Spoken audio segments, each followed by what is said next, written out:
What up, football fans all over the world? It's your boy Mac the Giants fan here with my guy, the super dope co-host, Costas. Y'all know what time it is. It's time for that real deal NFC East round up. Punch that intro.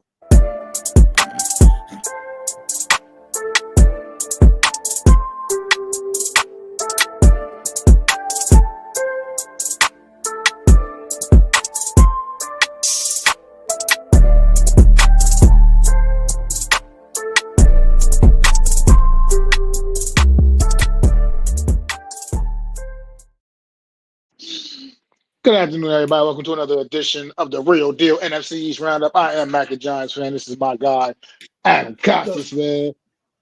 How you feeling today, Adam? Well, outside of the technical difficulties starting the show and getting things together, I'm good, but mad.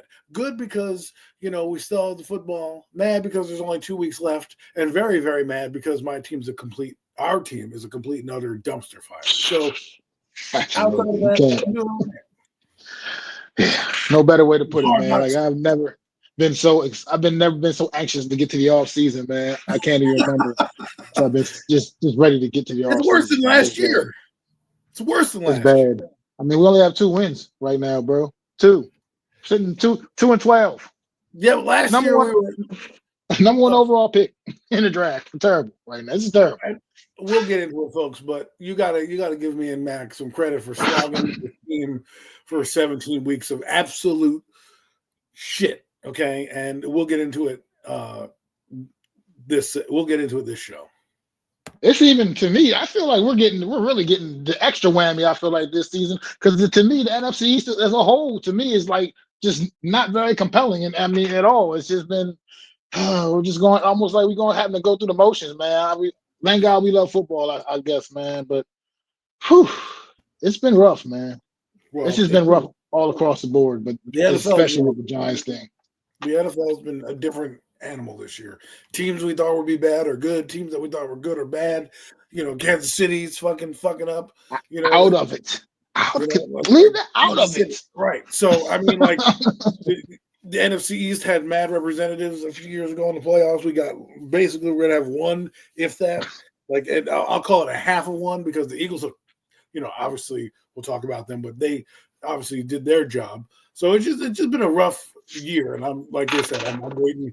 I can't believe there's 2 games left. And in a few years, there's going to be 3 games left at this time because they're going to go to the 18-game format at some point here in the near future. But we'll see. It's 3 games left right now. It's still you mean we'll count after this week? Right. I'm assuming that we're into this week, right? Yeah, now. I got you. I just thought about that. Yeah.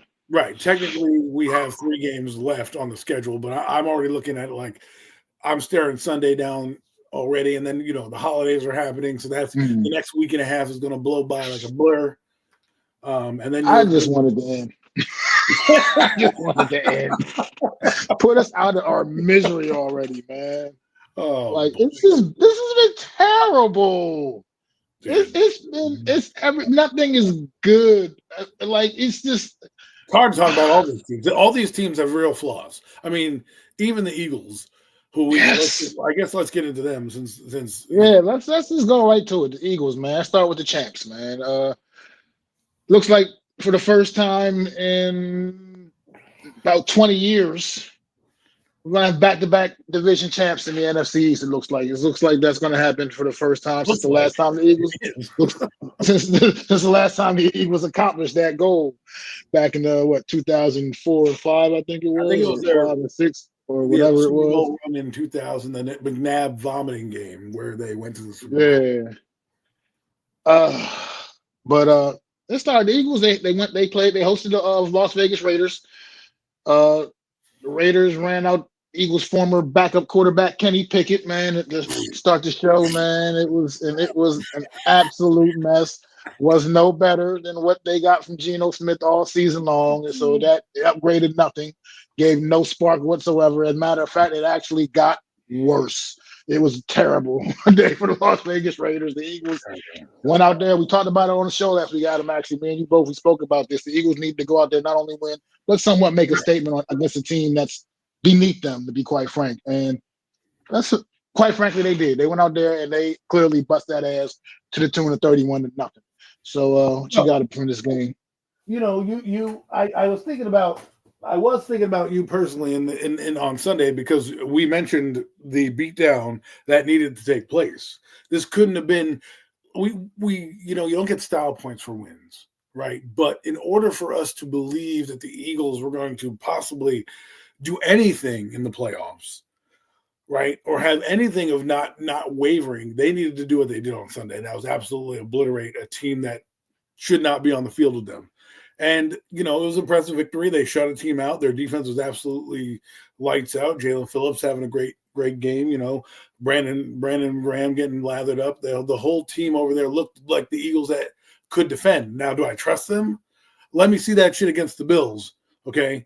In 2 weeks when they play, right? Washington, I'm not even going to give you that. This game should be kind of similar to what you did to the Raiders, right? You should be able to blow that team out. If they have any trouble going forward, this team could be in trouble. Now, the thing that's interesting is, I don't know if you've been watching Hard Knocks.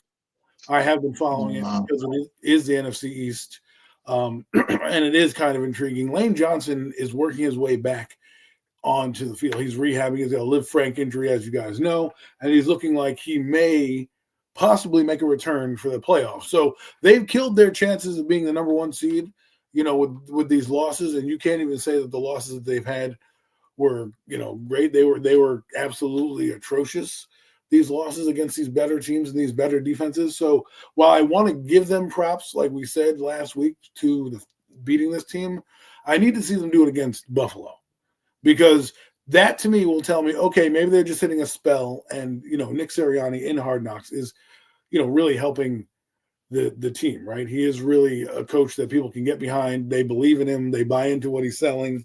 They like his personality. The team is motivated. You can tell by how they interact with him. So we'll see if this catapults them in. Again, they have a nice opponent. Can they get to double-digit wins under Nick Sirianni? This would be the fourth year in a row they have 10-plus wins. I mean, regardless of how the Eagles look, somehow they get to 10 wins. And if we look at it in the grand scheme of things, because honestly, folks, the Raiders didn't do anything. Kenny Pickett looks awful. Okay, he was awful in this game. He's been awful most of his career. I'm sorry that I even touted that guy at some point, but he's just awful. And I don't know where the Raiders are going to go from here. They're in disarray. There's possibility they're going to fire their coach, who they just brought in this year. They fired their offensive coordinator. Their defensive players are fighting with each other. Max Crosby and Desmond White, or the guy who used to play for Tampa Bay back in the day. They're fighting on the field and not making gap assignments and things. So just a lot of junk. So this is a team they needed to do this against, and they did. So, again, and you're watching Hard Knocks, you're believing in the message. They haven't given up on each other. You can still see that they are playing for each other. So I want to know if this is going to be 2023 again, because against a team like the Raiders, it sucks you back in. And then basically, let's say they're playing Washington. I'm not going to get it too detailed into it, but because we want to save that for the end of the show. But against Washington, they're probably going to pull you back in again, right? And then what happens when they play Buffalo? Is that the game that's going to really say, okay, this is where the Eagles are going to be? Because that AFC side, that is fucking stacked over there, okay? It is stacked on that AFC side. And my Super Bowl pick, which I thought was going to be Pittsburgh at the beginning of the year, I'm starting to flirt with the Houston Texans, because their defense is absolutely, absolutely lights out. Great. So that AFC side is stacked. The NFC side, it's also stacked in the NFC West. We might be seeing a representative come out of the NFC West. I don't want to travel to San Francisco. I don't want to travel to Seattle. And I definitely don't want to travel to LA. So, the Eagles have their work cut out for them to really do that. And because they lost ground, it's going to be a tough road if they can't get out of the first round, because even if they're going to meet a team that's going to be a solid team. Okay. The only team bad in the NFC playoff picture is going to be the one that comes out of the South. Probably 10-7, 9-8. you're probably going to have a better record than that team that you're going to go face, right? So, it is one of those things where the Eagles, well, obviously the Eagles will host a home game because they'll be a division opponent, but one of these teams that's going to come in behind them is going to be good. Green Bay is good. They've already played Chicago, right? So, and Chicago knows they can beat the Eagles. Green Bay is looking for that possible revenge, if they're not already the division winner. And then, you got Detroit who's sneaking around there. And I'm sure that there's one more team I'm missing. I do believe, the 49ers, right? The 49ers and or Seattle. So, you've got big opponents coming to your building. Can you hold up when it's going to matter most? And that's what I need to find out from the Eagles. So, good win for them on Sunday. I've talked enough about the Eagles. I'll give you back the mic. But yeah, for the Eagles. I'm sorry. Well, a good win for the Eagles. Let's see what they can do against good opponents. Mac, it's back to you. Yeah, absolutely, man. This is just to me what I call this game was just called a systematic decimation of an inferior opponent. The Eagles don't necessarily have gaudy numbers when you look down the stat sheet of this game, but it was all efficient. Just efficient, and they were pretty much able to do whatever they wanted to do. So it didn't take a lot of big plays and crazy spectacular shit. Jalen Hurts 12 of 15. Very efficient. Just 175 yards and 3 touchdown passes. Saquon Barkley 22 carries, only just a mere 78 yards and but it's just enough. It was just like I said, just the efficiency of what they did and the defensively. Let me talk about a guy, the Eagles, we haven't been talking about much the last couple of weeks, and he's returned because he was injured at the start of the year. Came back in, and since he's come back, it's just every week I see him making more and more and more plays for this Eagle defense. And that's one missing to Kobe Dean, man. Yes, this sir. guy flies all over the field, man. This guy is just making plays. He's making an impact on his defense. And I think not enough people are talking about what he provides, that spark and energy he's provided to this defense since he's returned. Old man Brandon Graham, fresh off of retirement. This man got back off out of retirement, came in 2-sack day, man, for Brandon Graham, man. Like just the fortitude of some of these guys is his talent, and the fortitude of this Philadelphia Eagle team. That's what it's really all about. I think right now it's tough to really still gauge because this is what you're supposed to do against a team like the Raiders. Right. And we do want to see them, like you said, same thing. Like it's going to be interesting against Buffalo in a couple of weeks, man, with this team, because that's a huge step up in class, and that's what you got to be able to compete against the squads like that. That's what this Eagles team's going to need to be able to do, man. But like I said, what they did, they smothered the Raiders in every aspect of this football game. Kenny Pickett, man. I don't know if I've seen a stat line for like this of a quarterback that played 4 quarters of a game. 15 of 25 for 64 yards. No touchdowns and an interception. That's Kenny Pickett's stat line. That's terrible. That's but see, Mac, this is what you want from a defense, like you said, right? You were talking about Nicole Dean, who, by the way, you and I mentioned weeks ago when he came back, and I think the reason he's gotten suppressed was because of Jihad Campbell coming in, and everyone thought, Jihad Campbell's going to take over. Plus, he was injured, but that move from moving Nakobe Dean, well, technically Zach Bond, back to weak side linebacker and putting Nakobe Dean back in has basically been the reason this defense has turned it around. Injuries, yes, and Jalen Phillips has been good, and Brandon Graham, like you mentioned, but Zach Bond was playing out of position. They couldn't hold anybody. They couldn't do anything to anybody, right? Teams were going up and down the field. They did that one switch, and he's come back with his hair on fire. He's come back with his hair on fire. And I said a few weeks ago that they might have gotten 2 additions by one move because, like I said, Zach Bond is now playing a better game where he's naturally a fit at weak side linebacker, where he can cover the tight ends and do all that things and roam around where he couldn't do that necessarily in the middle of the defense. So I think I had an INT on Sunday, as a matter of fact. So there exactly where he didn't have that autonomy to do that when Nakobe Dean wasn't here. And let's give Dean credit for coming back off those injuries. Last year, I think he got injured in the playoffs, if I'm not mistaken, on their march to the Super Bowl. And he could be the difference maker, right? This defense could be an X factor if the offense struggles. right? Remember in 2020, in 2023, their defense was bad. Their offense was not good either. Their defense wasn't the defense it is now, right? They were still kind of run by Vic Fangio and they had kind of concepts like that, but they weren't the same stifling defense that they were this year. If this defense can do that thing and they get Jalen Carter back and they get, a couple of these DBs back and they still keep playing, because we don't talk about their DBs and Cooper DeJean and Quinyon Mitchell and those guys, but their defense is complete. And if they can keep up with some of these teams like Seattle, who I'm not a fan of Sam Darnold in big games, he scares me, or a team like the 49ers who might come in and play you. I mean, let's look at the standings right now, just so we can get a kind of a picture right now of the NFL standings. NFC is pretty loaded, man. The NFC is actually pretty loaded right now. I do believe Seattle would be going to. I think Seattle right now would have a wild card spot. Right now, they have one of the wild card spots. Okay, so they probably would be out of the 49ers, because you got to think that it's going to be the 49ers, the Packers, and Seattle are going to be the three wild card teams, right? Packers. No. I mean, it could be 49. I mean, the Bears are still in there too, man. I'm counting them because the reason I didn't count the Bears yet, because they're technically the division leaders right now: the Eagles, the Bears, yeah, that's right, I forgot. The Buccaneers, and the Rams. So those four teams I'm giving in, right? So Seattle has 11 freaking wins already.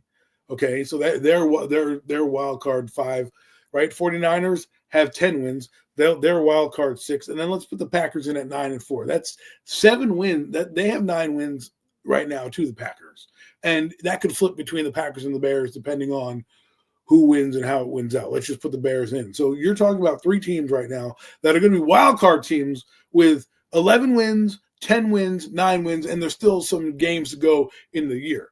So that means on wild card weekend, you're going to have the top seeded at the moment, the top seeded Rams on a bye. Then you'd have the Bears as probably the 2 seed, and then you'd have the 3 seed would be the Eagles, right? And then the 4 seed would be the Buccaneers, right? So you got those 4 teams. So if you look at it, then it would be 2 plays the lowest number. So 2 would play 7. So at this point, it would probably be the Bears against the Packers at the moment, which is crazy to think. Which is we got that on Saturday, so that's just gonna be we get that Saturday afternoon, folks. Right. So right now at the moment they would play a 3rd time, right? And then the Buccaneers would play the 5th seed, the 6th seed, I do believe. No, the 5th seed. I think I'm getting them all wrong. But either way, hold on. Well, right now the Bears will play.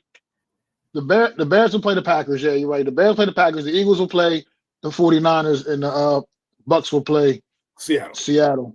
Okay. So now that we cleared that up, right? You got a 49er team coming in who right now is surging, right? And it's going to be a formidable out. So this is what we're talking about is defenses like this.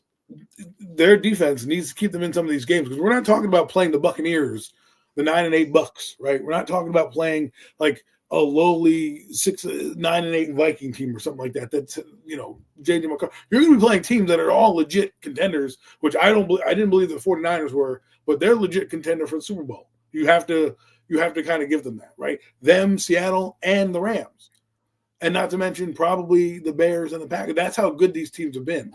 So to put a bow on it, the defense has got to do better. The defense is going to be I believe, the team that keeps the Eagles in this playoff hunt if they go past the first round. What's going on, no Mets too, man? Happy holidays to you, bro. Appreciate you. But yeah, that's what it comes down to. It's going to be the Eagles having it. They're going to have to, I think, still clean some things up and figure it out. But like I said, we'll see how they come out and look this week as well. Keep an eye on them, because once again, they're playing against what I consider an inferior opponent, even though it's a divisional opponent. But that does make it a little bit more dangerous. But I still an inferior opponent nonetheless. We'll talk a little bit more about it, like you said, later on. Unless you got any more final thoughts for the Eagles, we can get ready to talk about a team that absolutely squandered a big opportunity this past weekend. We could talk about the choke artists. Let's talk about it. Let's get to Dallas, man, and talk about these Dallas Cowboys and the way they absolutely squandered a victory on Sunday night. I mean, opportunity was right there in their hand to stay, right there, right behind the Eagles, man. And they're not mathematically out of it, but let's face it, I think now they might be a little too much and too much of a hole at this point. The only chance the Cowboys would have, and there's no chance at a wild card for the Dallas Cowboys, is Not where their record is sitting at. Their only chance is to catch the Eagles and win the division. And I think that the loss Sunday night is probably going to be a little too much for them to overcome. But let's talk about the Cowboys and Vikings Sunday night, Adam.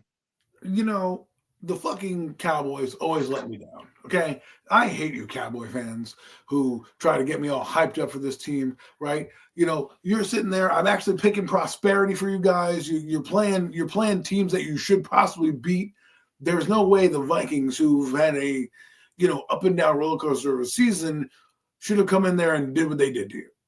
Right? And they made you guys, with all this vaunted defense, you made J.J. McCarthy, who hadn't played at all in weeks, you made him look like, the first round pick that he's supposed to be. They were talking about possibly getting a new quarterback and benching this guy, and he's not the one. And he comes in and does a gritty on your field. Okay, a place that is supposed to be a place where the Cowboys win, right? They averaged 30 points a game in Dallas, Texas, which they still did score 30, damn near close to 30 points. But that wasn't enough. They kicked field goals and they needed touchdowns.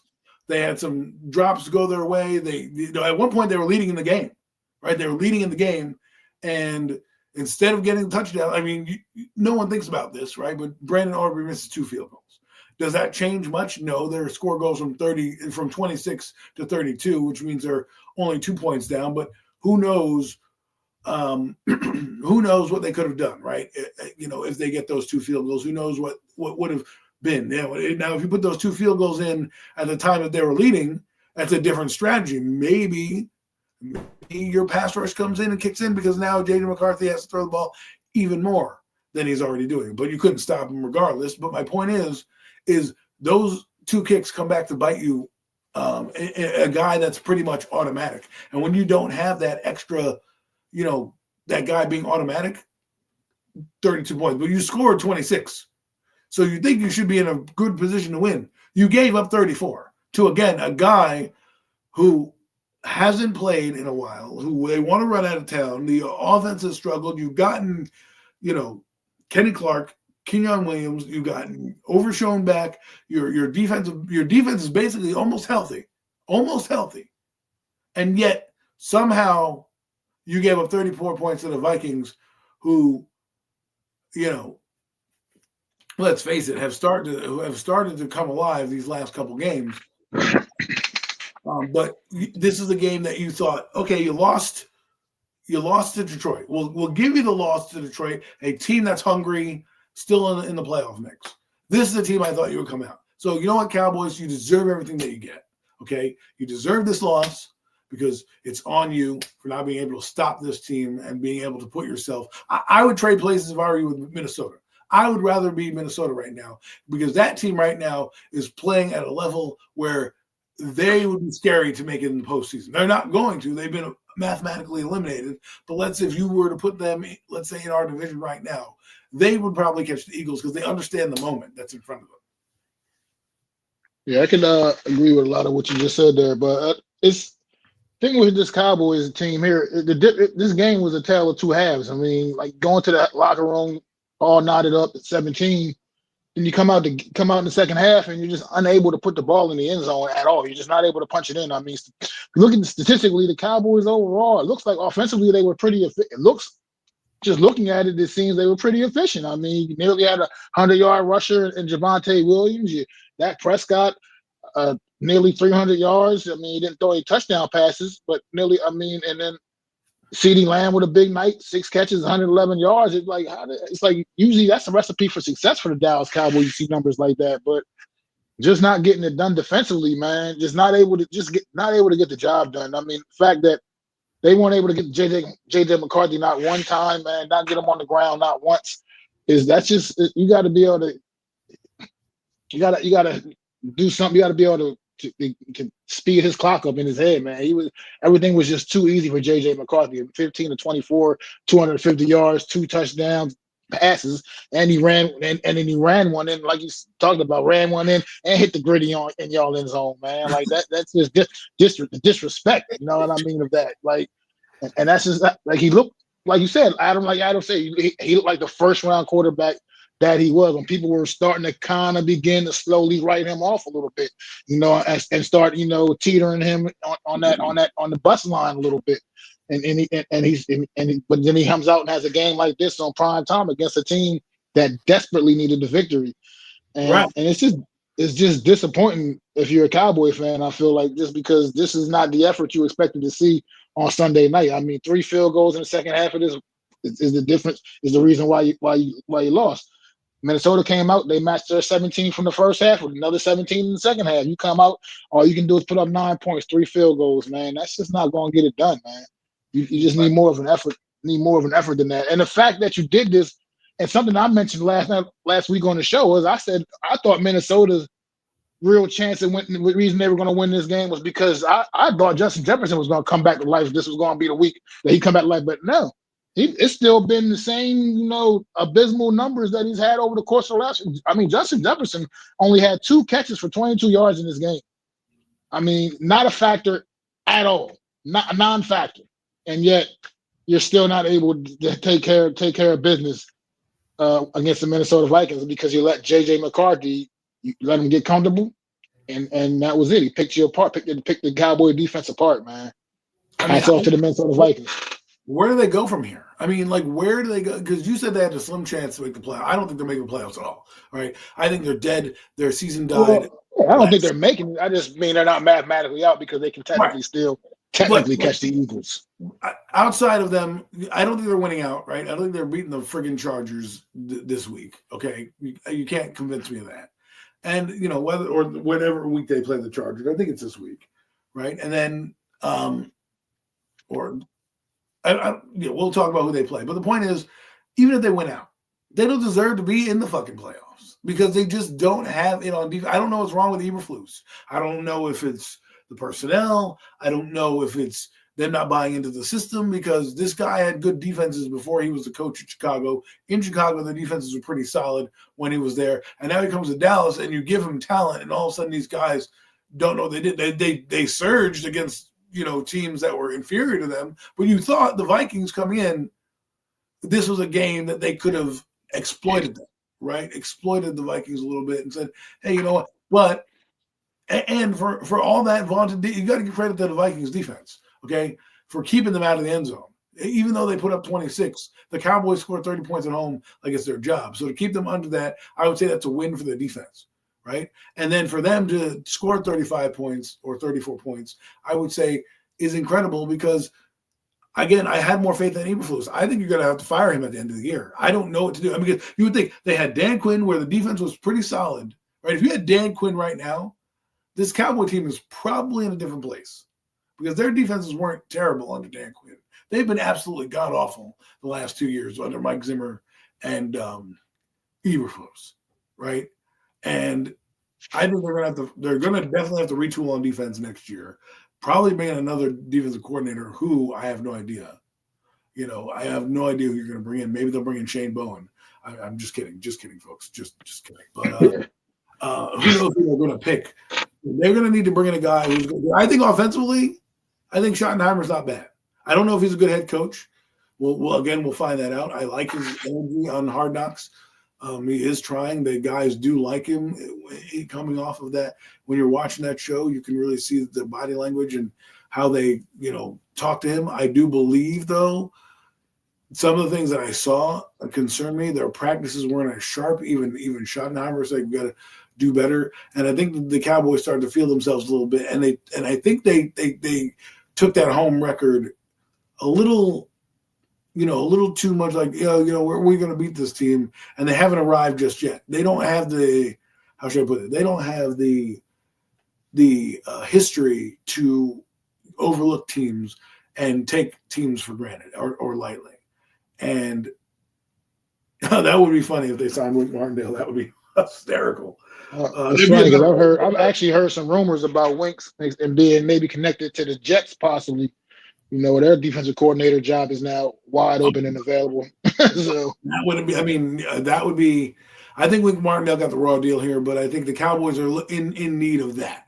They need to be aggressive because their offensive. If their defense could play half as good as their talent, we would be talking about them fighting for the division and in the wild card race. Right now, we're like, slim. They just look like the Cowboys from last year. Just take away Mike McCarthy, right? Who, by the way, who knows? Maybe he has that team at 10 to 12 wins, right? Schottenheimer is going to fall short of that. So, did they really upgrade their team with getting rid of McCarthy and not giving him that? If they gave McCarthy Eberflus, if he took Eberflus, is it a different dynamic? Is it a different coach team? Like, that's what you got to ask yourself, because right now they are scoring points, but there are some things that I'm seeing out of Schottenheimer's offense where when they got to have it, they're not getting it. And I don't know if it's him. I don't know if it's the offense, but I'm not trying to take away what he's done, but I also don't want to anoint him like, oh, you're the next great coach, because games like this are games that need to matter and need to find a way to win and, get your guys motivated. And I don't know if he's that. I think he's good for the team. Like, oh, we like him more than McCarthy, but do we really like him? Yeah, I mean, I don't know. Like I said, in this game, like I said, this past week, they just never had in the second half. They just never had an answer for anything, man. They just couldn't put it together in the second half of this game. It just completely got away from them.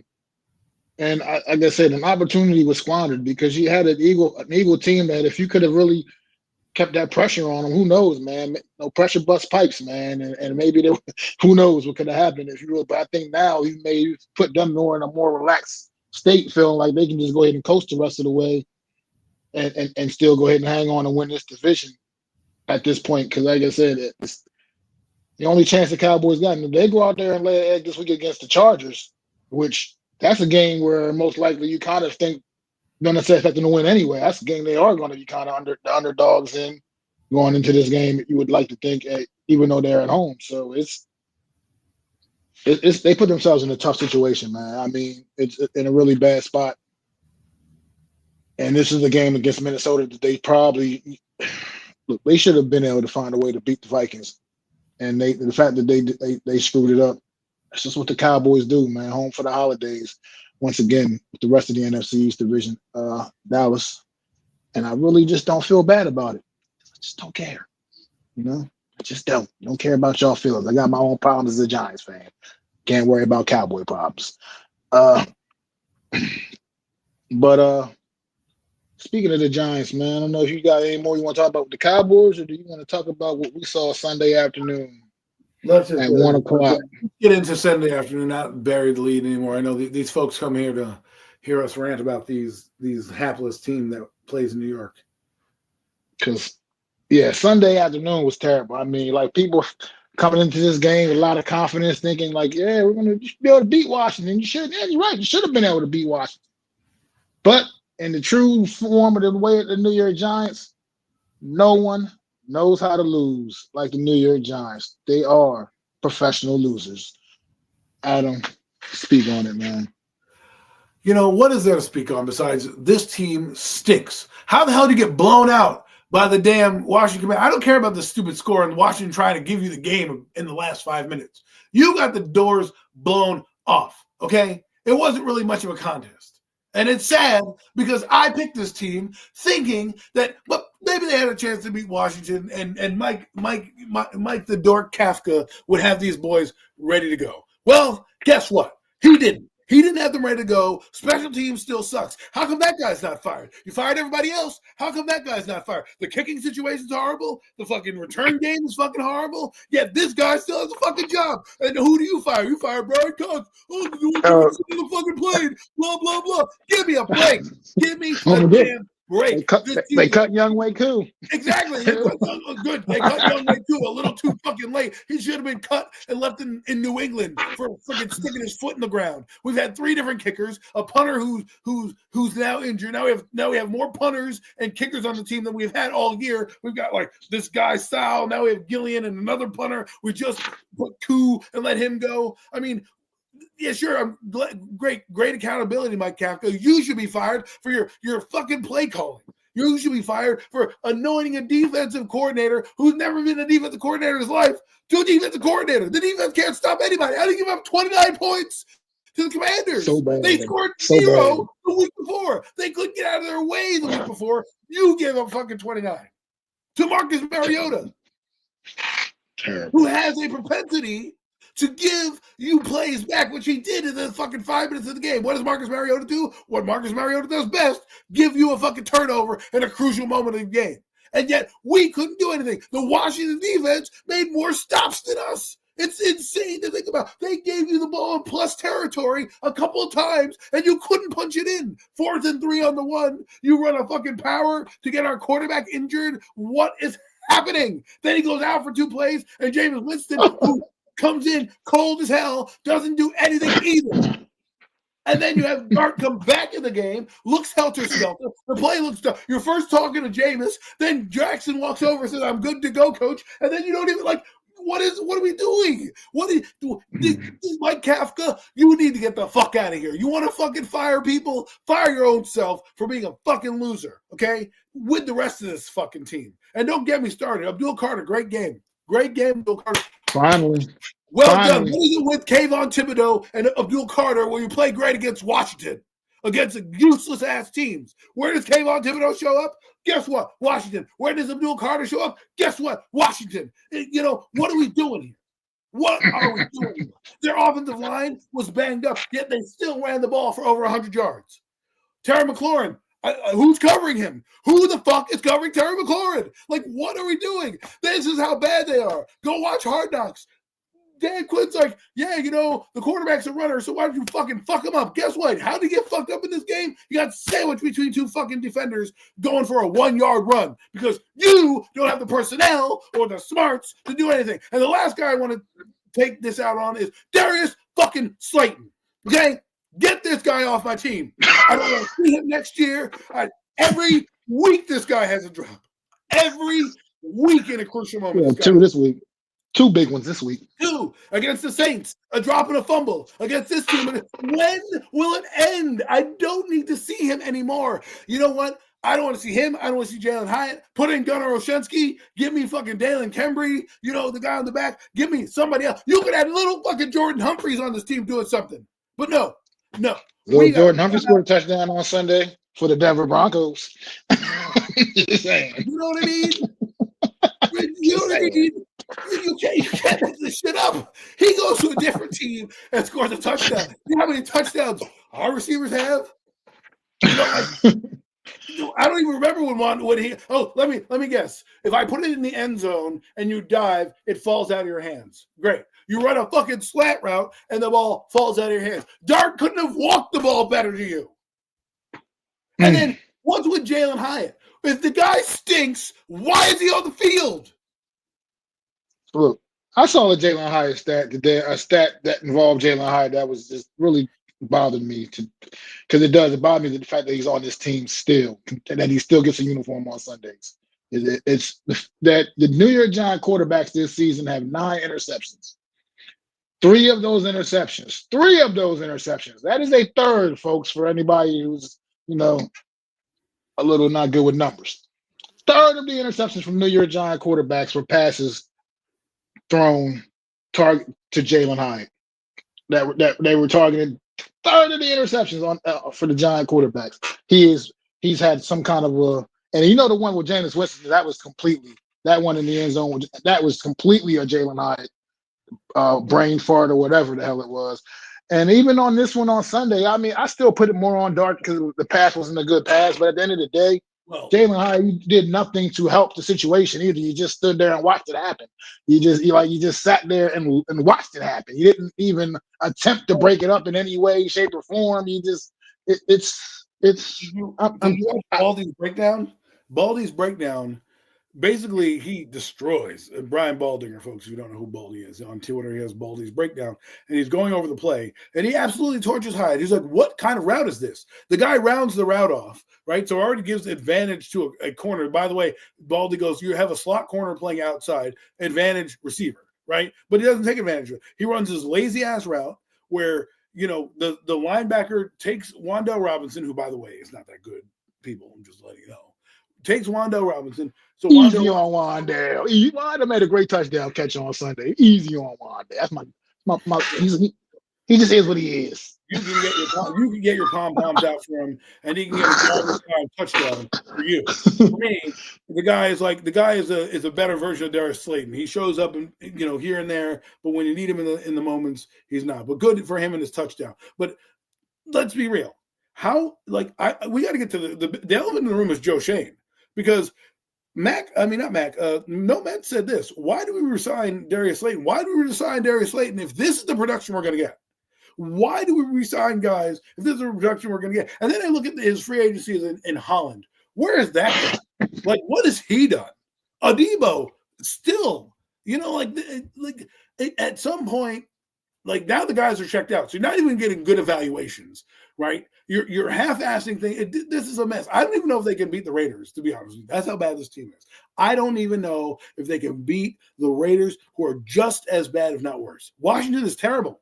And they walked in and they dog walked in. Yeah, I don't know, man. I don't know where we stand right now, but like you said, it's hard to follow everything you set up because I agree with everything you said. Darius Slayton, I'm so tired of watching you drop pass after pass after pass, bro. And the thing is, you're not dropping difficult to catch passes. You're dropping shit that Jackson Dart is putting it right on you. Putting it right. I mean, that third down, come on, you gotta come up with that, man. You can't throw a pass any better than that. You got to come up with that. And then in one in the end zone, he dropped it right in your hands. In your hands. You can't make this shit up. You're like the dude on the what was that movie? The damn I can't even remember the brick hands though. They had I can't remember what that movie was called. Where I had to put the unnecessary roughness. Replacements. Where that guy was. Was it the Replacements? Was that what it was? It was one of those movies. One of those Replacements. The Sprite guy, Orlando Jones, was the receiver, couldn't catch nothing. Right? Oh yeah, Orlando Jones. That's what the Replacements with Keanu Reeves. Yeah, that's the vibe I get from Darius Slayton, bro. You just because you'll make a catch like you did. What game was that? You made that big play on the sideline, that one-handed catch, spectacular one-handed catch. Chicago. You'll make that. Yeah, Chicago. You make that play, but then he puts it right in your hands where he couldn't hand the ball to you any better, and you drop that shit. And you're a captain. You're a leader. You're supposed to be a leader on this football team. And these are the results we get. Like I said, don't know why Jalen Hyde continues to get a uniform. It's despicable. It's another reason that further shows why this entire regime must go. Special teams. Okay. Well, let's see. You punt the ball to the guy. He nearly breaks it right up the middle. Okay. So here we go. We punt it to him again. So we go out there and do the same damn thing. Give him the whole middle of the field. This time, takes to the house. Like you said, Adam, these are fireable offenses. Because these are things that could have been cleaned up. This was a good staff would have said, would have saw that, said, he almost busted that open, man. We got to tighten that up for the next one. No, not the Giants. Not the Giants. Then you go out here, you finally cut Young Wade Kill. Honestly, he should have been cut already sooner anyway, but you cut him after he misses 2 50-plus yard field goals in the MetLife swirling wind. Now we're going to cut you. We're not going to cut you for planting your foot in the dirt on the turf against New England a couple weeks ago. That's okay. You can still hang on. We'll keep you for that. All the other dumb shits you've done, field goals missed and whatnot. No, we're going to cut you after you miss these 2 long ass field goals in these crazy conditions. Now we're going to cut you. Now that's the straw that broke the camel's back for the New York Giants. Like, look, this team is so laughable in all aspects, man. Jackson Dart, like I said, is the only thing that makes this watchable is at all for me on Sundays anymore. And that's just, and I'm only at this point watching to make sure he can maintain his health, to be quite frank, because I am tired of watching this kid take trips to the blue tent. I can't continue to keep watching that. With that being said, man, all that Mendoza talk, kill it, Skillet. We got Jackson Dart, man. And Jackson Dart has already proved that he can play at this level in the NFL. We don't know what Mendoza's going to do. Heisman Trophy or not, he's a great prospect, all that good stuff, man. But he ain't no guarantee. He ain't a guarantee at all. Jackson Dart is already money, baby. He's already doing things at this level. He understands what it takes to be an NFL quarterback, clearly. I don't think so. Quarterback. So I don't understand people that are all of a sudden ready to trade him in. Like, but Daniel Jones, he was okay to give him 6 years, right?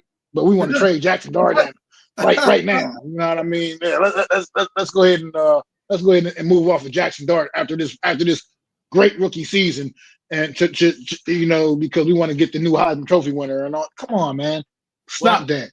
Let's take that draft capital. Let's build this team up the right way. Let Joe Shane have no parts of it whatsoever. Don't have him touch anything because he's a mess.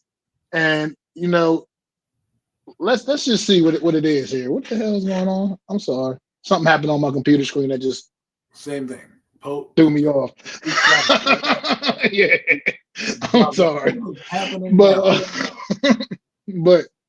like, this is what the problem with the Giants are. Because if that was a move that gets made and we say, okay, you move off a Dart and you go and get Mendoza and he comes in and shits the fucking bed, then we're right back at square one.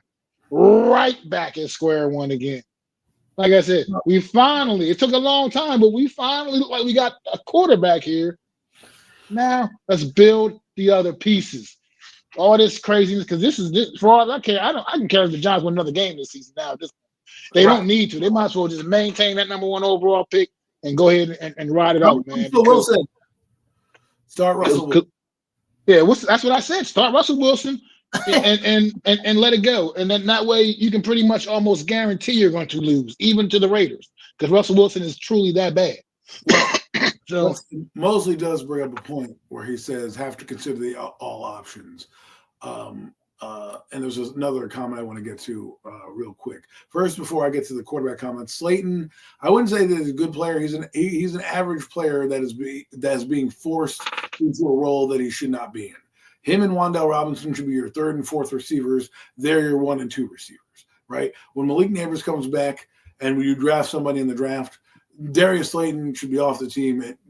Maybe he should be doing something else, being in PR. Maybe he'll join the front office. Who knows? Get him out of here. As for the Mosley comment about all options on the table, let's play this out. New coach comes in. They have the 1st overall pick. They love Mendoza. He's somewhat right where you can say that the regime wants to pick their guy. If they fire Joe Shane, I hope say when they fire Joe Shane, right? There's no loyalties to any of the players that come in, right? So the new GM comes in and says, I don't fucking like Dart. I want Mendoza. Then right, that might be an option on the table. Do you and I want Dart gone? No. Do I think it would be stupid to kind of reset? I do. I think he's shown you enough where I think he's going to be a pretty good player. Get a guy in here, get him some mechanics fixed up. A coach in here that can actually do that. Because the funniest thing, I was ranting about Mike Kafka, but the team looks better with Brian Dable than they do with Mike Kafka. Dart looks better with Brian Dable than he does with Mike Kafka. All right, now I'm not saying I want to keep Brian Dable, but you can clearly see there's a drop off on the entire operation being run. Right, when Dable's in there, they're scoring 30-something points against the Denver defense. Kafka comes in here and they look like they can't move the ball against the freaking Washington Commanders. So, to me, as the new GM coming in here, I don't think there's quote unquote untouchable players.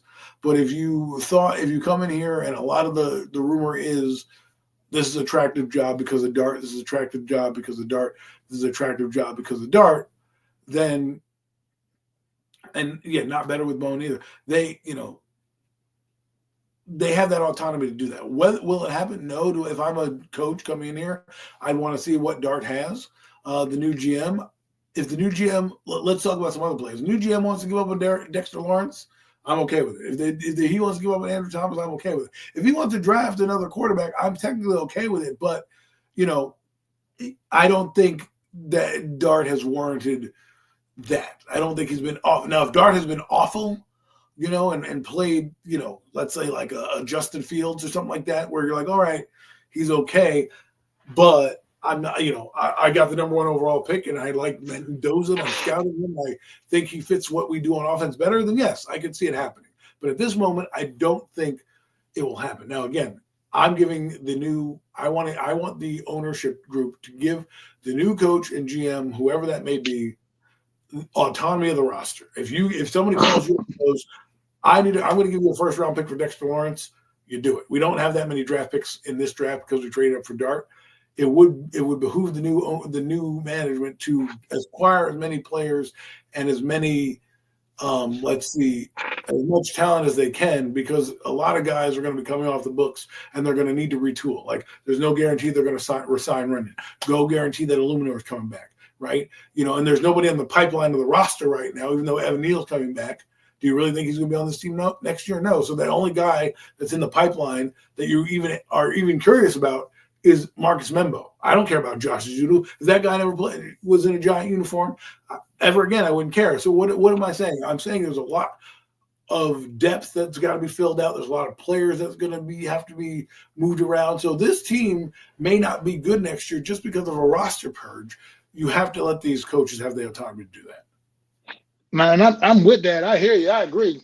I just think that I think anybody with a good football mind is going to feel like they could pretty much work with Jackson Dart based on what they've seen him put on film this season. I just don't think you're going to get too many coaches coming in here and being like, oh, no, I think I want my guy. I don't know. I just don't. That's just what I'm saying. I hear exactly what you're saying, and I agree with it. I'm not saying restrict your coaching selections. You're saying you got to be in love with Jackson Dart. No, you can't do that. No. You can't limit yourself in that way. But I just think that most good football minds would come in and be like, yeah, that kid's a player. You know what I mean? Look at the respect this kid already has in the league. Go back to the New England game. That was mostly about respect. If you think about the way they came and got after Jackson Dart's ass in that game, that's a respect thing in a sense. You know what I mean? Like they respected what they know that kid can do. Mike Vrabel got his team prepared to go out there and take on and meet that challenge head on, and they did that. You know what I mean? So props to them for that. But Jackson Dart, to me, I think he's played good football, and I think it's almost like the Chicago thing last year with when that job became open. How Ben Johnson swooped in, man, and he wanted that job. He saw that quarterback there. He's like, he didn't have the greatest. He didn't even have a rookie season as good as what Jackson Dart is having, and yet Ben Johnson he knows what's there. He knew it was there. He said, yeah, I want to go in there. I want some of that. I think we're going to have a similar situation with coaching candidates where you're going to have guys that do want to come in and work with Jackson Dart. And I think that would be wise. I think that it would be wise, but for that to happen, because this roster, I think with him at quarterback, just look at it. Look at the way he's playing with the subpar pieces around him that he's been playing with. Could you only imagine if you get legitimate talent around this kid? Legitimate talent. I mean, Theo Johnson, you gotta love him, hate him. He's week to week. It's just you almost don't know what you're gonna get, but he's capable of making plays at the tight end position. I mean, like you said, if you can slot guys like Wandale and Darius Slayton where they truly should be, which is I agree, 3 and 4 type of guys, then that's where they'll have more success. Like I said, so I think there's just so much more to worry about with this roster and this team than coming in here and shaking up the quarterback situation yet again. And what has been it's been just a situation over the past several years. Obviously, something the Giants had not been able to get right, and it looked like they might have gotten it right now. And I think they'd be crazy to move off of that path. But like you said, I agree. You get a new regime in here, let those guys do what they feel is best. And give them the opportunity to build their team the way they want to build it. So you can't stand in the way of that either. So I do agree with that 1,000%.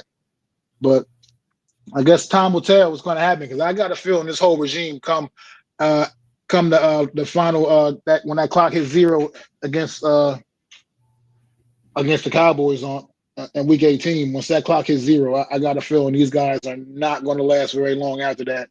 And by the next morning, house will be clean, completely clean, and as it needs to be, because we got to move on, and we got to get some guys in here, and we got to build this thing up. Off season is going to be critical this season for the New York Giants. So hopefully they can stand on business with Jackson Dart. I think that would be I think that's the right move. Personally, the guy has already proven what he can do to some extent, and obviously he can only get better. I think he has the work ethic to continue to get better. And I'd be pretty upset if we moved off of Jackson Dart after a really good rookie season, in which he may still end up being Offensive Rookie of the Year too. By the way, that's a possibility as well. Well, he's having a solid year overall, right? No Mets, what's up? Who would you trade for him right now? If I'm not getting a Burrow, a Herbert, an Allen or a Mahomes or even a Jackson, then I don't really want anybody else. I like what the kid can do. I think he's elevated the team right now. He is a rookie, so I think the circumstance around him has been bad. The defense has been bad. The defense doesn't even play inspired anymore, right? I mean, they have games, and a game like this they should have probably been more competitive in, and they were. But you got guys like Abdul Carter who come through, right? But then the rest of the team doesn't, or the back end doesn't, or the linebackers suck. So I really think whoever they bring in, they got to reevaluate this defense and make the proper moves. I think what they need is more draft picks and smart free agent signings, right?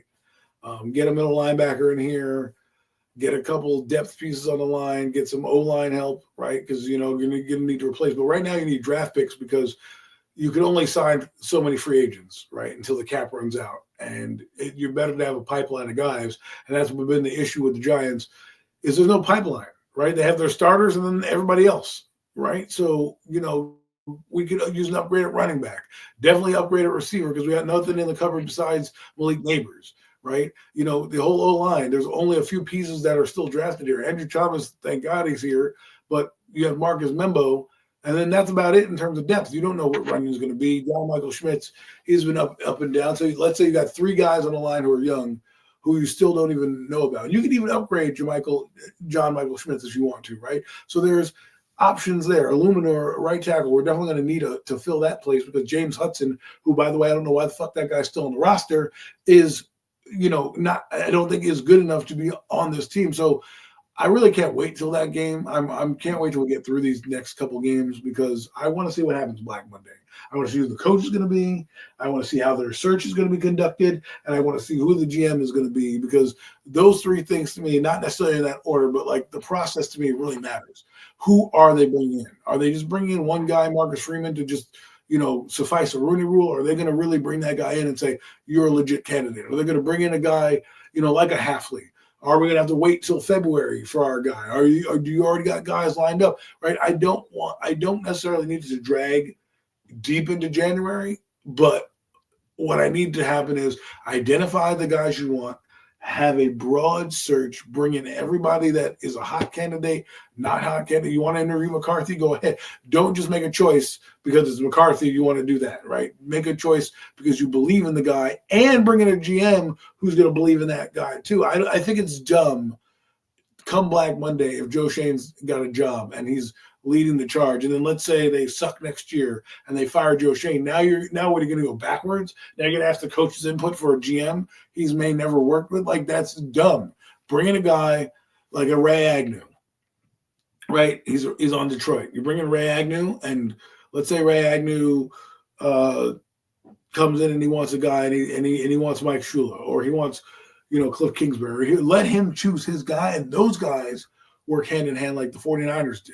The 49ers brought in John Lynch and Kyle Shanahan together, right? Every move is with them, and I just think it's a better formula than half-assing it, right? If you want to bring in a more experienced GM, unlike Ray Agnew, bring in a Thomas Dimitroff, right? A guy like that who then can go in, and if he wants – what I don't want to happen is I don't want a first-year GM and a first-year coach. I want one or the other to have experience when shit hits the fan. I can't go through the growing pains of a GM and a coach together. I just can't do it, right? Because we tried that. You can't have a guy come in here and have to grow and roll. I want a guy like a Dimitrov that right off the bat can identify this roster with a little condensed time that he has, come in and say, you know what, I'm going to make these things just bang, bang, boom, boom, boom. I don't need a guy coming in here that is going to not be able to, let's say, have a diverse interview process because let's say he comes from, I'll just use Ragnar. Let's say he comes from Detroit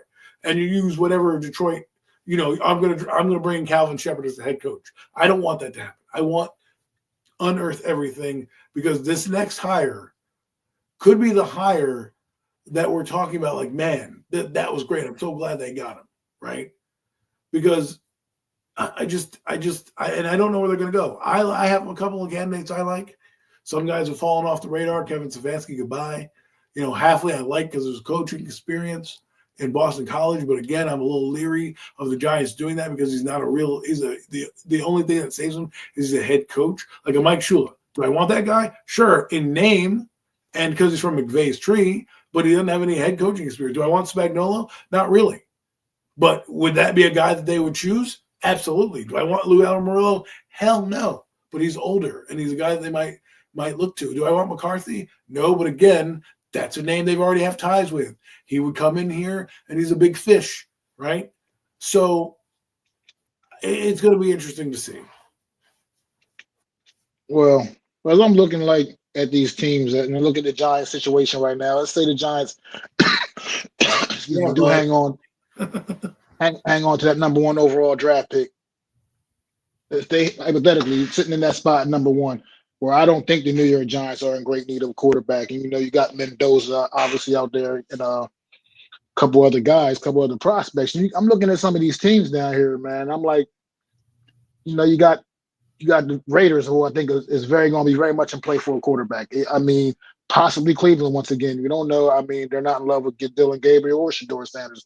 Possibly, maybe could be in play for a quarterback. The Jets, another team, definitely needs to be in play for a quarterback.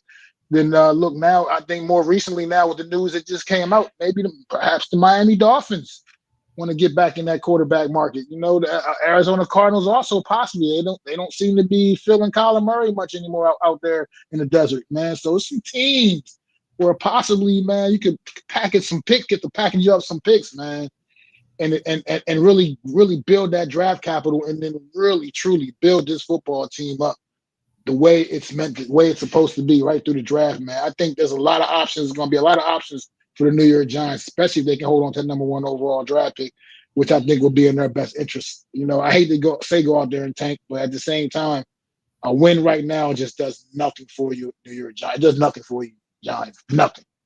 Other than boost your ego a little bit. But other than it's nothing more than a win. Wins don't matter at this point. These next three games, it's about, to me, preserving the number one overall pick, because I think now it's a very valuable asset going into this off season, as well as bringing a new coach in here, man. So, but the Giants are gonna fuck around and win a game and cost themselves. But I do agree. What you need to happen is this: Giant fans need Dante Moore to come out. Giant fans need the kid from Duke to come out. They're kind of on the fence, these two quarterbacks. If those two guys come out, it might help the Giants, not having to have the first pick. They'll be able to have a chance to move up and say, listen, we know that Arizona wants a quarterback, blah, blah, blah, right? And the Jets, who may not be able to get Mendoza, now might be able to trade up to get this, and you can get your third round pick back and a first round pick. This is what I mean. The Giants can't go into next year. I don't care what happens in these next two games. I think to be honest with you, I think they're losing to Minnesota this week. I don't care what they do against the Raiders next week. And I think they're losing to Dallas the following week. So I don't think they're going to win more than 3 wins. So let's say they're top five, top whatever team, right? If the Giants need to be able to acquire picks, trade down the draft, and actually rebuild. I don't want to hear about, we're going to compete and rebuild. No. Fucking reset the thing. Clean it out. Look through the roster. Give it a deep, deep dive. Build a foundation. Say, these are going to do what Parcells did. These are going to be my players. These are the guys that I'm sticking with. These are the guys I believe in. And build your core from there. I think we've half-assed it for too long. That's why I think they need to get rid of Joe Shane. because I can't do another Dave Gettleman, Joe Judge type of McAdoo type of whatever fucking situation. Cannot do it. I just can't. I need to be able to, the Giants have done that. Jerry Reese, McAdoo, fired. Dave Gettleman, Pat Shurmur, fired, brought in Joe Judge. Joe Judge and Gettleman both fired. You bring in Jerry Reese, you bring in Joe Shane and Brian Dable. I don't need them to repeat that mistake. Bring the guys in.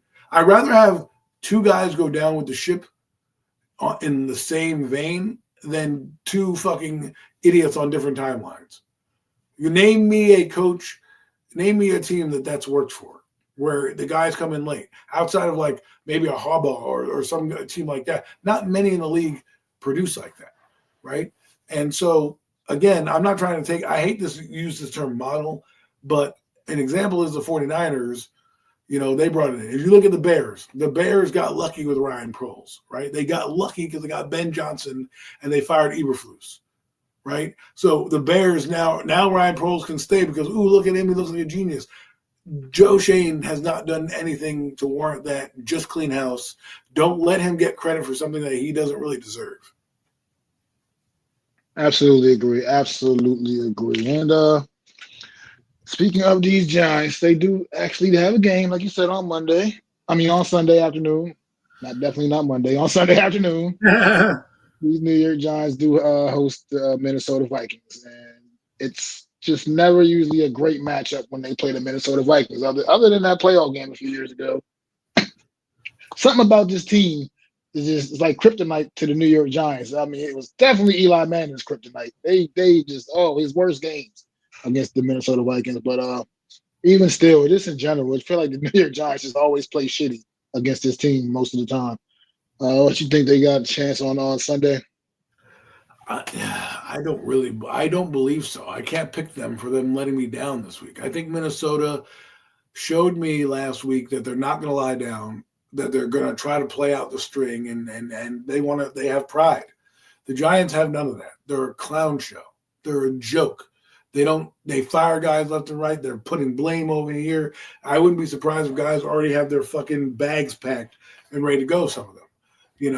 They're just playing out the string at this point, and you can feel it. That stadium on Sunday wasn't that packed. Nobody's coming to that game. All Viking fans will be there. But again, maybe the Giant defense steps up, let's say. But I don't believe they're doing anything against Minnesota's good line. I think Minnesota. I'm not going to say it's going to be a blowout, like a 30-1 game, but I can easily see the Vikings cruising to like a 28-14 victory. Kind of running down the field. Methodically marching down the field because we can't stop the run, and Aaron Jones is doing this, throwing short passes to Justin J.J. McCarthy. I mean, the Cowboys' passer is not necessarily better than the Giants, but they are solid, and they couldn't get a hit on McCarthy. I think this offensive line is better than the Commanders' line, which is pretty good, and the Commanders had like 4-point-something yards of carry on the rush. And that's what I worry about. Like, can this defense stop anybody? They have proven to me no. So I can't, a team that Minnesota that scored 30 points back-to-back weeks against, they shut out a team that just beat us. All right, they shut out Washington. Okay, now they're coming in to play us. I think they're going to put the clamps down. If you want to bet on a concussion game and medical tent, this is a game that you're going to see Jackson Dart in the medical tent.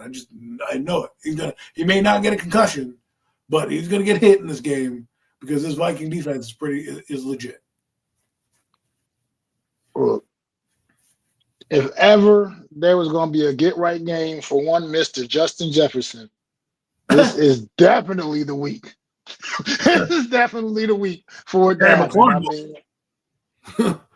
I just don't see the Giants stopping the combination of Addison and Jefferson in this one. And I think they're both going to have huge games, to be quite frank.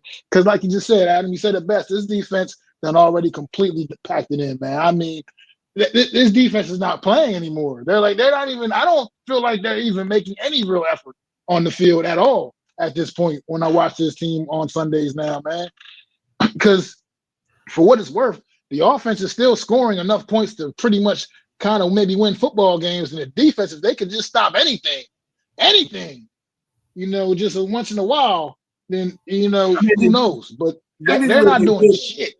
Technically, they did the game, right? They had those 2 turnovers with Mariota, and I don't think Minnesota's going to be that careless, right? Well, no, but those turnovers, I get it. They that mad they happened late in the game, but I mean, at this game, the Giants as a whole team at that point had already pretty much, they were just checked out, man. Those turnovers were just kind of fluky things that happened. I'm still not even chalking them up as necessarily, oh, the Giants are just still flying around and making great plays. The shit just happened. You know what I mean? Like, and look, Abdul Carter, you find like a number 3 overall pick. Yeah, thank you. It was week 15. And you took you that long to like a number 1 like the third number 3 overall pick. Took that long into the season for you to get there. You got 2.5 sacks on the season. Woo! Could you imagine that kid had 56 on his back right now and with 2.5 sacks? Woo! Oh my God. LT had 9.5 in his rookie year, and they weren't even counting sacks. They didn't even count. Yeah, they didn't even count. But so, and LT sleep in meetings actually produce. So if you're going to sleep in meetings and produce, make sure you do it. But like I've been saying, there's no way I'm opening my mouth and picking the New York Giants to win a football game because they don't deserve to be picked to win a football game because they are terrible. Well, and I will not do it. What'd you say, Adam? I might pick them one more time, but it depends on how this game goes. I can't trust them. There's nothing I can trust with the Giants. I can't say, hey, they're a good run team. I can say, hey, like the defense gave up 29 points to the team that could score 0 against Minnesota. I can't. They can't stop the run. They can't stop the pass, really. You don't know what you're going to get out the run game week to week. I mean, Tracy did have a solid game. He had a solid game on Sunday, but you don't know what you're going to get out the run game from the Giants week to week. Jackson Dart, his running has slowed down a lot because teams are now playing him a lot differently and getting a lot more physical with him as well. So, you just don't have enough, man. And you got people like Darius Slayton that you can almost guarantee is going to break your heart and dropping a damn touchdown pass when he's in the end zone wide open. I mean, that's just the shit that this New York Giants team is made up of, man. Like Theo Johnson, he'll drop all the easy ones too and then go up there and make all those big 50-50, catch all them big 50-50 balls. I can't understand this football team. Like, I can't figure them out in any way, and I'm not picking them to win a football game because they suck. And I'm done with them. They're professional losers, and I'm standing on that. That's what I'm standing on. No one knows how to lose the way they know how to lose each and every week, no matter who they're playing against. The crazy part is they got 2 wins on the season, and they're against 2 teams that are probably going to be in the postseason. That's ridiculous. That's what their 2 wins are against. And honestly, Mac, that's what gave you some hope that this next season could have been good. But right now, I've never seen them fire a coach right like this in the middle of the year, but it's even worse with Kafka. Like, there's no accountability. There's just not, like, I don't believe in that guy. Like, there's just nothing. The only thing, I don't want to take Dart off the field, but if you told me tomorrow, hey, we're going to sit Dart for Russell Wilson or whatever, I'd be like, the tank is in. And you know what? You know why I hate this too, Mac, before we move on real quick, is that the fact that we don't have a coaching staff is not allowing us to sit players that we want to, right? If you look at Kansas City, they're sitting everybody. They don't give a shit. They're like, whatever, we're going to go evaluate players. Other teams are evaluating players. But when you have a guy fighting for his job, he's not looking to see, let me see Marcus Membo at guard or whatever, or let me see this DB here. No, he's all hands on deck because I'm trying to win games and look good, and it's doing us a detriment because we don't get to see the young guys who need the experience, right? We see a bunch of losers who are like Bobby Okereke of the world who should be sat down because they some of it's because of injury, you have no choice. But some of it's like when I watched Coughlin, there were years where I was like, we played young guys at the end of the year because we knew he was coming back, right? So we could play some young guys at the end of the year, and we're able to do that. Take the last preseason game and sure, we wanted to finish on a high note, but if things got out of hand, we're going to go throw this kid in, throw that kid in. Because of the uncertainty, we don't get that luxury. We don't get to see those young guys play. I would love to see Cam Scatterbo right now. but unfortunately he's injured, right? But we have nobody behind him to check out, right? Devin Singletary's not going to be in this team next year, but where's the running back to help out? And like the Eric Grays of the world, we don't have those guys. Turbo Miller, why is he not being called up? Evan Neal is coming off IR. You think that guy's going to play the next 3 weeks? Give me a fucking break. But no, we're going to fucking trot him out there, the same lineup, no shakeups, and that's what's really frustrating. Well, at least you just brought that all up. I would. I mean, would it kill us to get a Thomas Fidone sighting? I mean, the guy just gets a uniform on Sunday to sit there just to hang out on the sideline. Apparently, we're fucking 2-12. Right. We're 2-12. Would it kill us to see if this guy could maybe be a legit target in the red zone? Right. At least I get it that he doesn't have a lot of mobility athletically with the bad wheels, from all the surgeries and shit when he was in college. But damn it, he's a big body, strong kid. Maybe in the red zone he can still body somebody when you're down there and be a guy you can rely on in those situations. But we'll never know because he gets no opportunities. Look, let's move on because I'm tired of this fucking team pissing me off, and I'm fucking tired of them. I'm tired of all the buffoonery, all the stupid shit they do.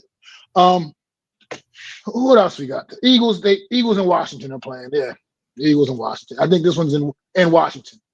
Yeah, this one's in Washington. Who you got, Adam? I think the Eagles are going to win, but this is another game where I feel they have to dominate.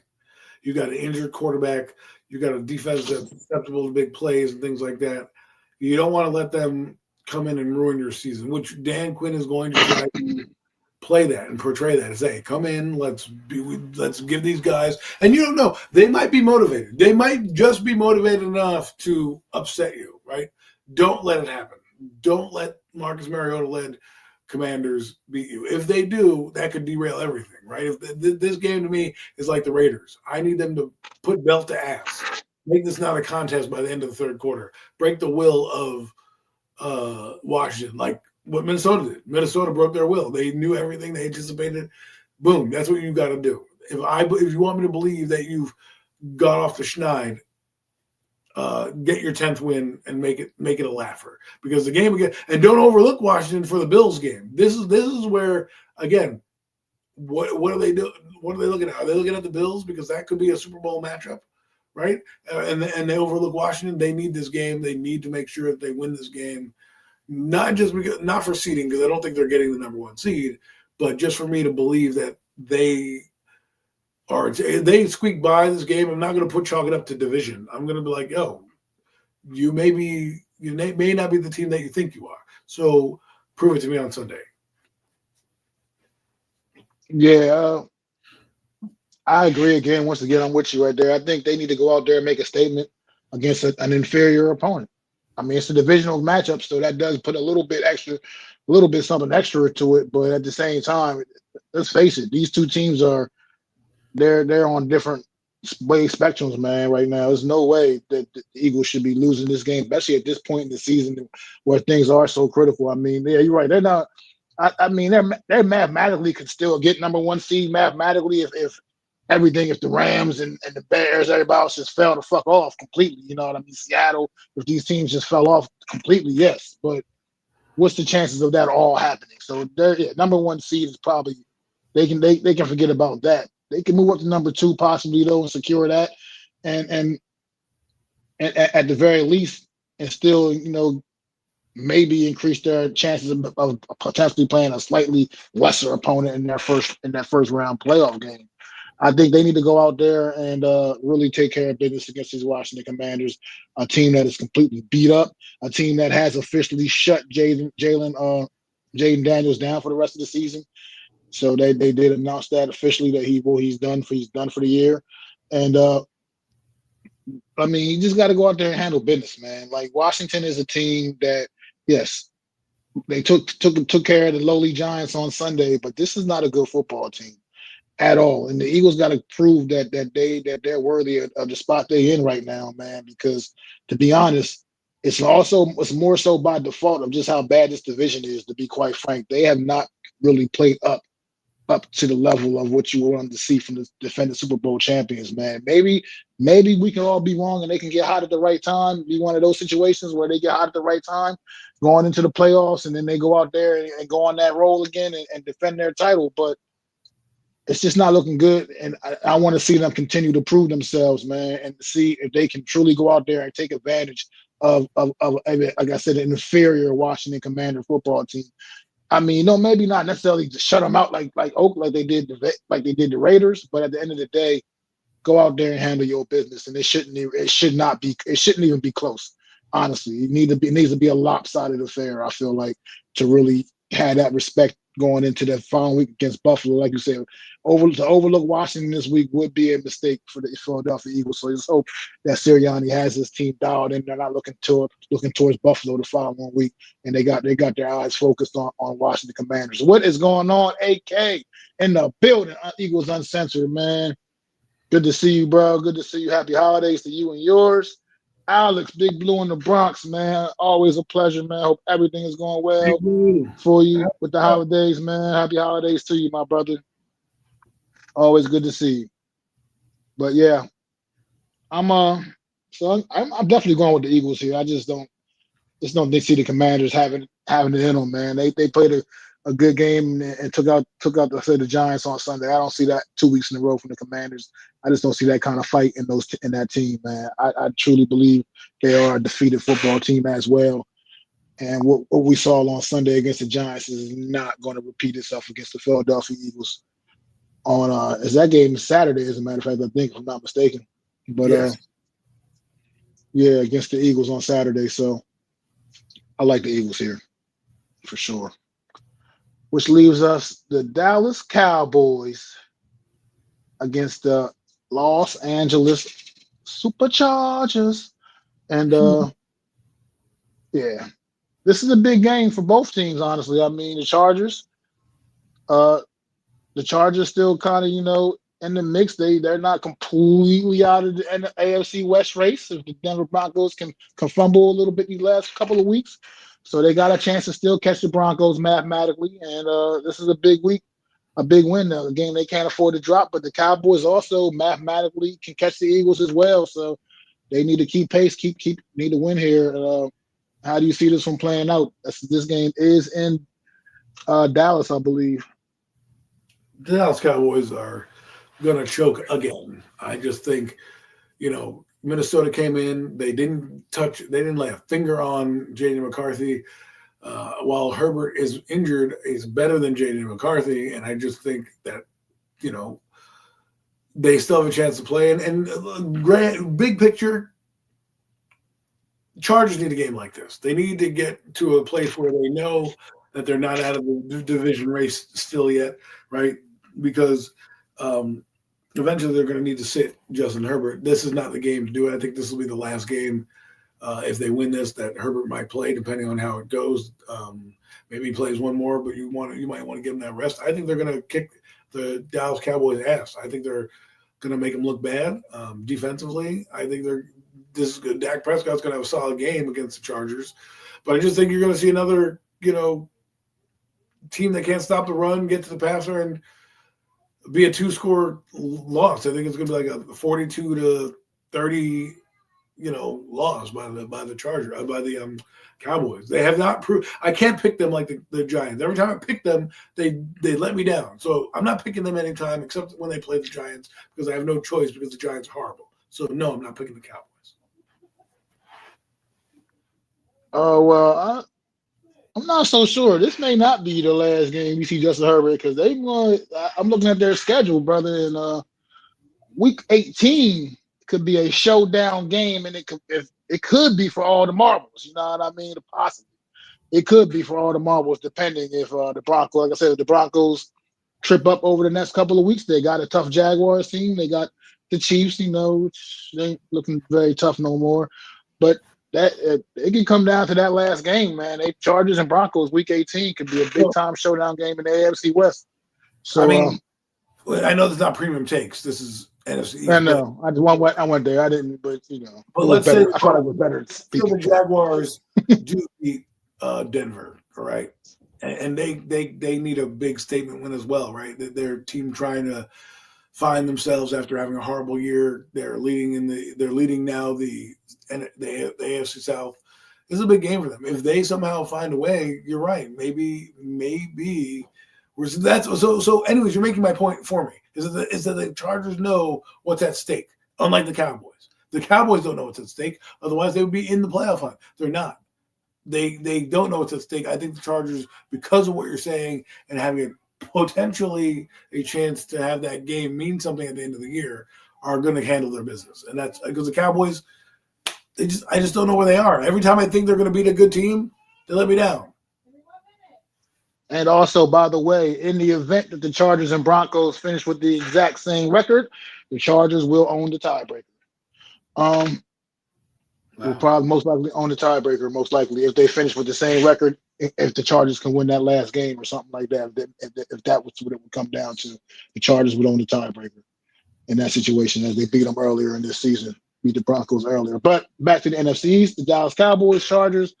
Yeah, I'm like you just said, man. Dallas Cowboys, they at this point, it's too little, too late anyway. I believe, like I said, real from a realistic standpoint, and I just don't trust them.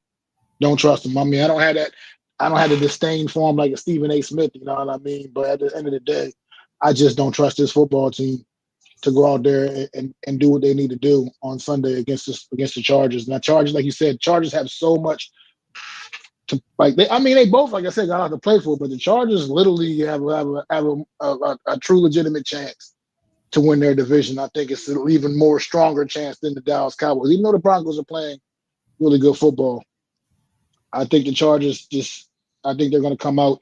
I think we're going to get a big game from Omarion Hampton, who has been back in the lineup for the last couple of games for the Chargers. I think we're going to get a big performance, get a big day out of him. I think the Cowboys defense is absolute just doo-doo. And I think we're going to see something similar to what we saw on Sunday night. It's just the Cowboys' way of doing things right now, how the Cowboys do things. So I just can't ride with the Cowboys. I just have, like I said, I can't trust them. As you see, we don't have any of those weird random Cowboy fans in the chat this week because they know they have nothing to talk about.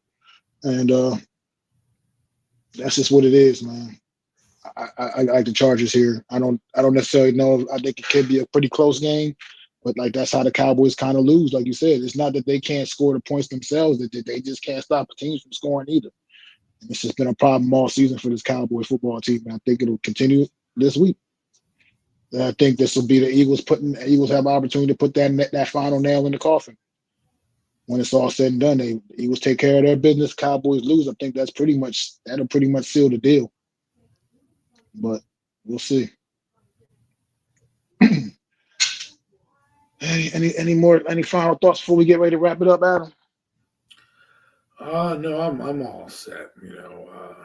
There's nothing more to talk about. I'm just as a Giant fan. 3 more games, 3 more Sundays, and we're good to go. 3 more Sundays, and hopefully there'll be a turnaround or something. But luckily for us, we still have one team that will definitely be in the playoffs. So that means this show will continue on at least past the 5th of January. Yeah, at least we'll have a game. At least have a wild card week show. At least, at the very least. And next week is do something for Super Bowl just for the hell of it, probably. But next week I'm not sure when our show will be, because it is the 20th. We may not have a show at all next week at all. To be honest, I don't know if we can fit something in, figure something out. Yes, definitely not. It's definitely not going to be on Wednesday. That's for sure. If we do anything, it ain't going to be on Wednesday. The 31st, though, we can squeeze in an hour before we watch the ball drop. Nothing, nothing crazy there. Or an hour and a half. So we'll be back. If we're not with you on the 24th or sometime next week, look for us the night before the new year. We're gonna ring in the end of 2025 and the beginning of 2026 with some of our thoughts. Obviously, we will be heading into the last game of the year. Thank God. We will be heading into more rumors and news at that point and getting a more clear indication of who's going to be fired. So Mac and I will probably preview and put a bow on the season and kind of give our off-season thoughts on some of these teams that will be going into the off-season that weekend. So that's on the itinerary for the next couple weeks. If we don't see you before next week, Merry Christmas, Happy Holidays to you all. Absolutely, man. Absolutely. Well said, Adam. It's like Adam said, man. Like, definitely not gonna say we're not going to be here next Wednesday for a Christmas Eve show. That's just not going to happen. Christmas Eve is family. Is we've got better things to do than talk about the lowly New York Giants and the rest of this sorry ass division. To be quite frank, on Christmas Eve, we want to keep our spirits high. I'm going to go work and make some money, and that's just what it is, man. And but we do appreciate you guys joining us once again this week for another edition of the Real Deal NFC East Roundup. Make sure you go to my channel, hit that like for the stream. Subscribe to the channel if you haven't already. Go to Adam's channel, hit the like on the stream over there as well, and subscribe to his channel as well. And the Hardcore Sports Network, you can do the same thing. We are broadcasting on all those platforms on YouTube and a couple of platforms on the Facebook as well, man. On my channel at MacDaGiantsFan on Facebook and at Hardcore Sports Network Facebook page as well. So go support all of those platforms, man, and continue to help us all grow.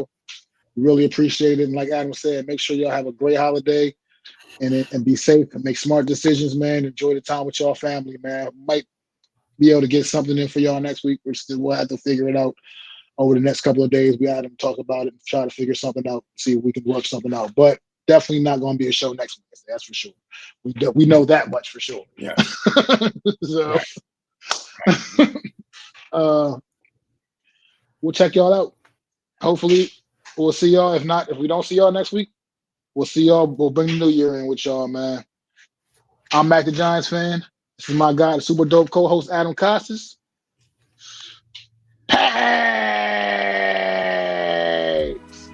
I'd like to thank you all for listening.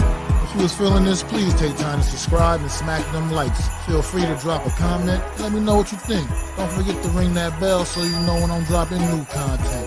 It's your boy, Mac the Giants Fan. You can find me on Twitter, YouTube, and Facebook at Mac the Giants Fan. That's MacDa Giants Fan.